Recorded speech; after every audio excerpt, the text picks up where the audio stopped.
পেঁয়াজ ও হালকা জল আপনার দেখাইছে দিয়ে রাখছিলাম।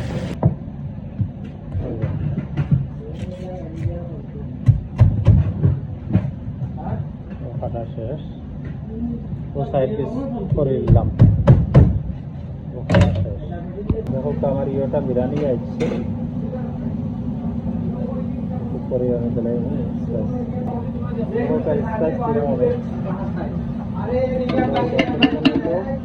চিকেন পরিমাণ তো আমি স্পাইস দিলাম, আপনারাও দিলাম, আপনারা পরিমাণ মতো।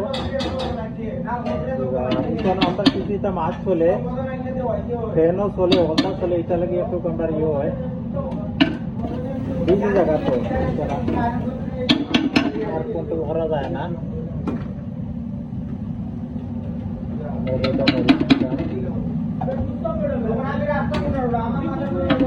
মরিচ বেশি না, কথা মরিচ বেশি বেশি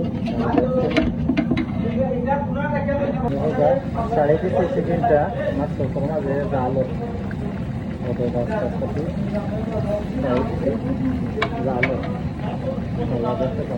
ওলা কষাই গাবালাইলা, কষাইলে গাবালাই কত সুন্দর স্পাইস খায় আর ভালো হবে।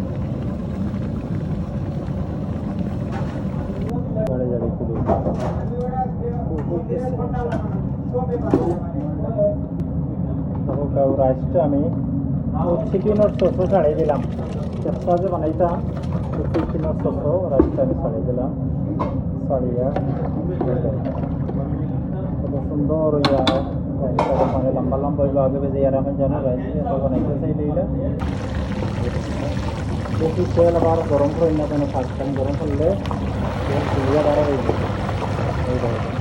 তেল চিকেনটা চালটা ওলা খাই কড়কড় হয়ে দিয়া ওলা কালার হয়েছে, ওলা কালার হয়েছে নামাইছে, তো আমি নামাইছি বলবো রাখছি।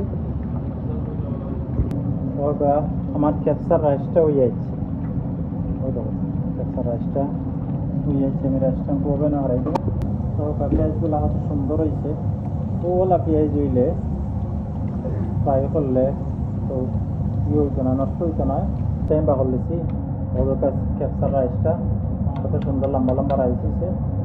ওই দেখো ক্যাপসার রাইস, ও দৌকা চিকেনটা রাখছি আর ও পেয়েছি অনিয়নের ইয়ে ফ্রাই করিয়া ওগুলা দিমু এখানে ইয়ে করিয়া সুন্দর করে আগলা আগলা থাকবো। ক্যাপসার রাইস আগলা লইবা, চিকেন আগলা থাকবো ওর কাছে।